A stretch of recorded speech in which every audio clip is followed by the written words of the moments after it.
Yo l'équipe, j'espère que vous allez bien.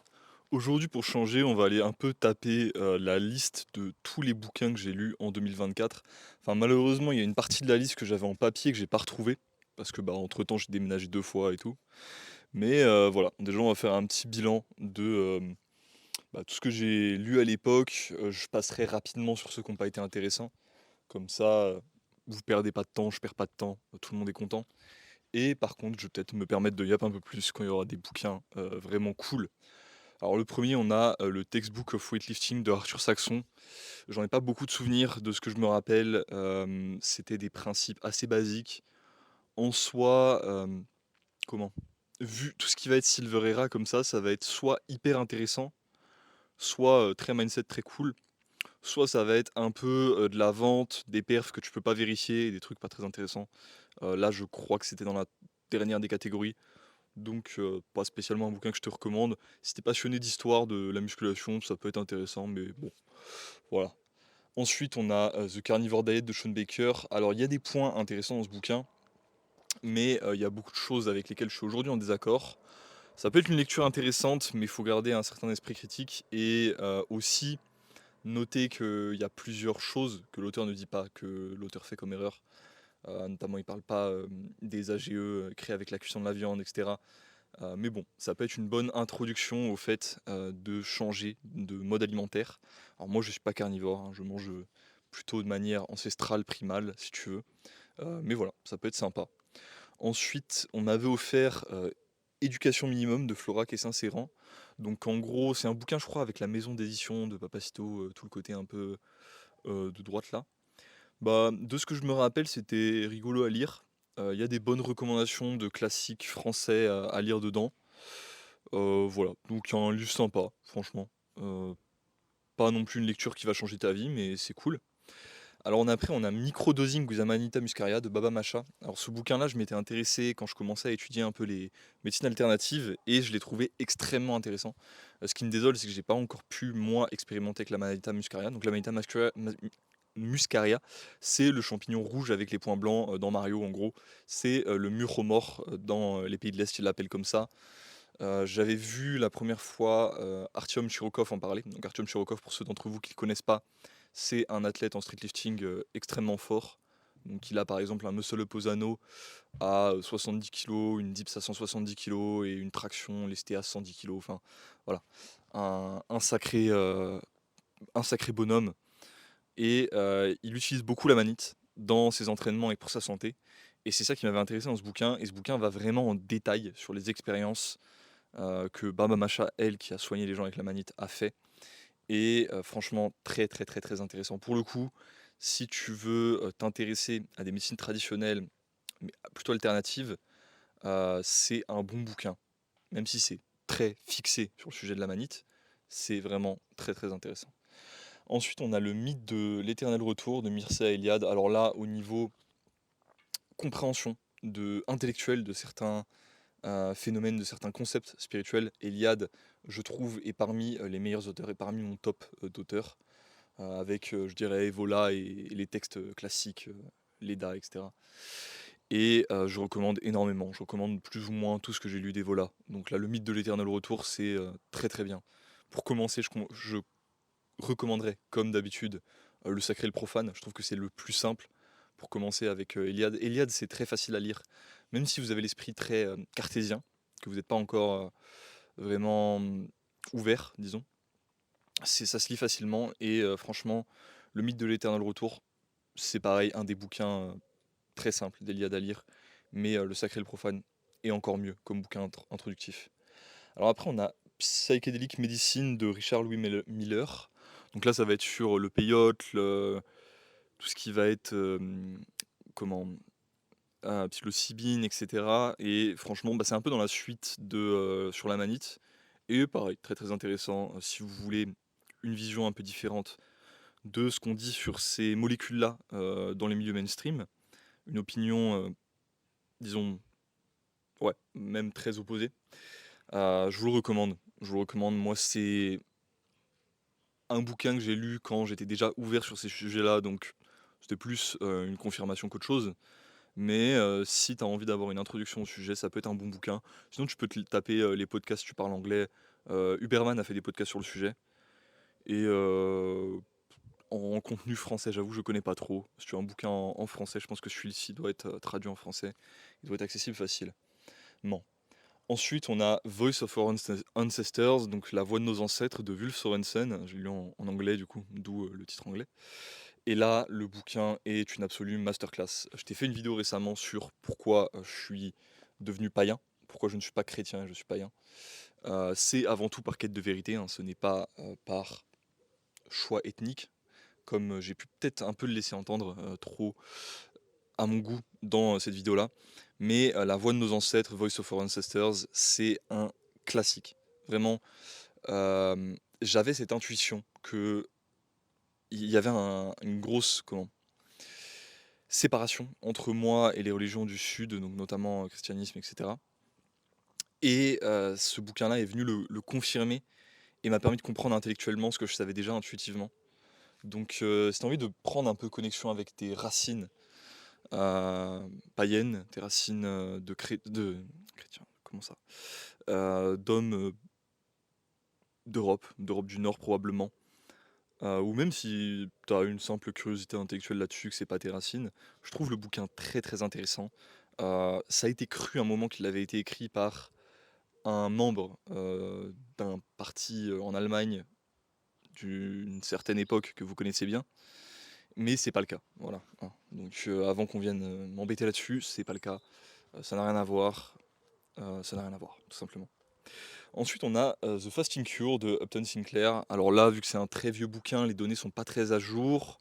Il y a des choses intéressantes, mais il y a un aspect un peu panacé. Voilà, en gros, c'est un vieux bouquin, un bouquin du cycle dernier sur le médicament que peut être le fait de jeûner.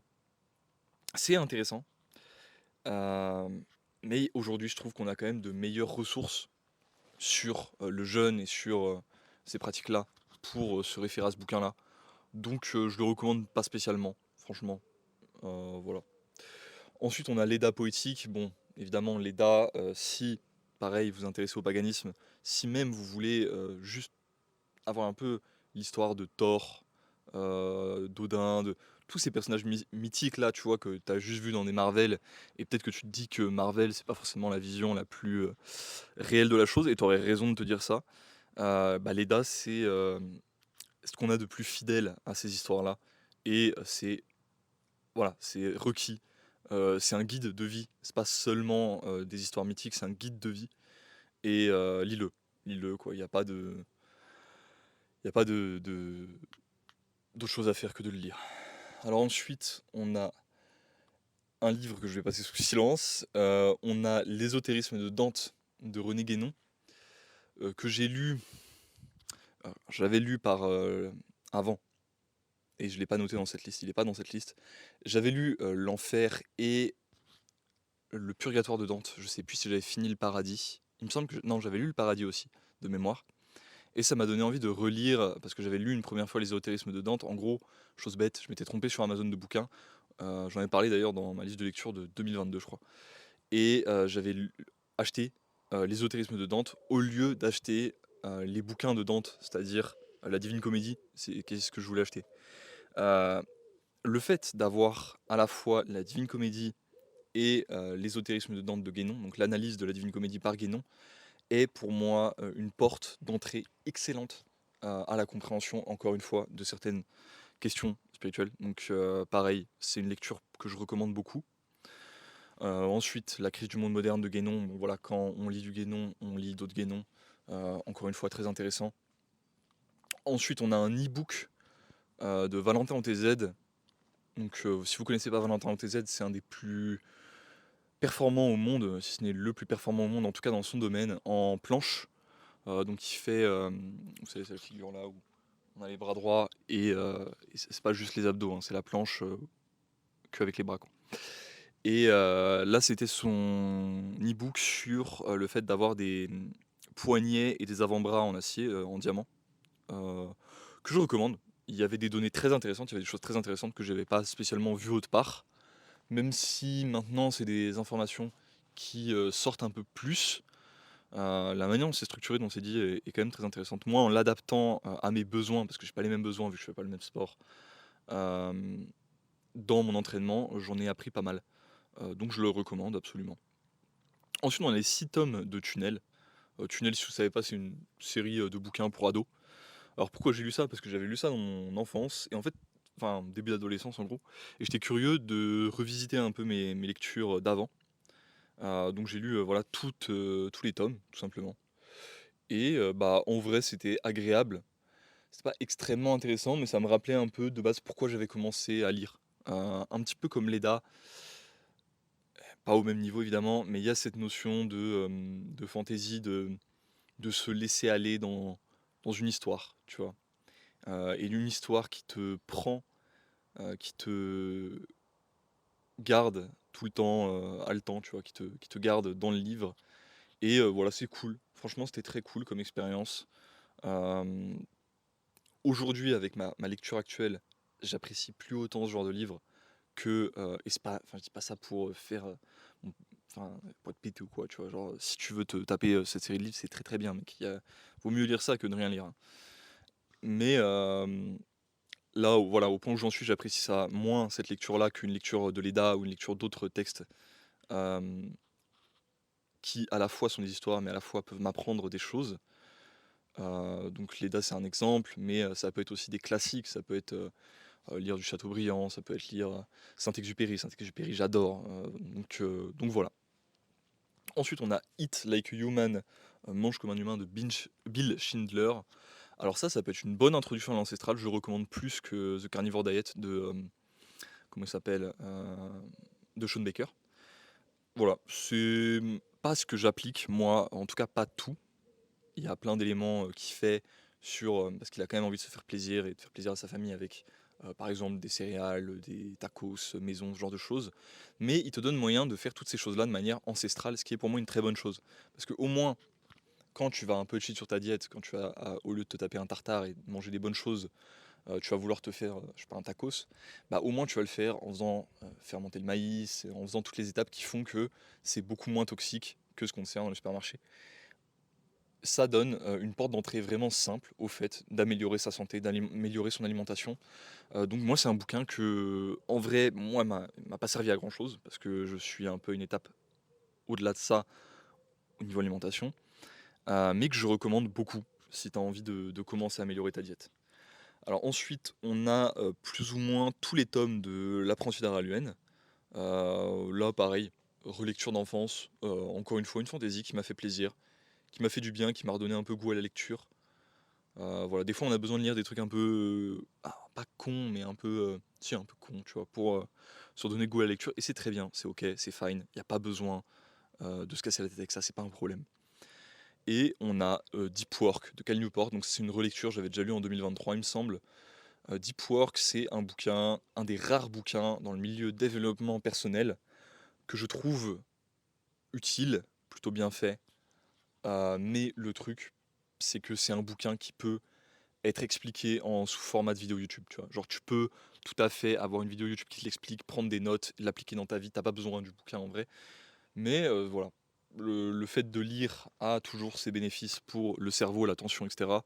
Donc même si c'est possible de trouver ces informations et de récupérer et faire usage de ces informations avec une vidéo YouTube, pourquoi pas le faire avec le livre en soi? Voilà, il y a pas de raison, contre. Et bah, c'est malheureusement tout ce que j'ai, sur les livres que j'ai lus en 2024. Je pense que j'ai que la moitié de la liste, hein. Je dois y avoir, au moins, le double de ça. Je sais pas combien j'en ai cité en tout, mais je sais que j'en lis à chaque fois 53 par an. J'en ai parlé dans une vidéo, pourquoi je lis 53 livres par an, ni plus ni moins, tout le temps. Heu et du coup, bah, là, il y a à mon avis, j'ai la flemme de compter, mais au moins, la moitié, si ce n'est plus, qui manque. Et bah, du coup, il faudra attendre maintenant la fin de cette année pour que je vous fasse la liste de lecture de 2025. Là, on est déjà pas mal avancé et il y a, des bouquins très, très intéressants, des bouquins dont j'ai envie de vous parler. Je ferai peut-être des vidéos un petit peu intermédiaires pour détailler plus sur deux trois bouquins, sur un thème donné ou quoi, dans, les semaines qui viennent. Mais ouais, franchement, il y a du lourd qui arrive, là aussi, de bonnes recommandations qui arrivent. Donc abonnez-vous pour pas louper ça. Et puis bah moi, comme d'habitude, que du love sur vous, et je vous dis à la prochaine.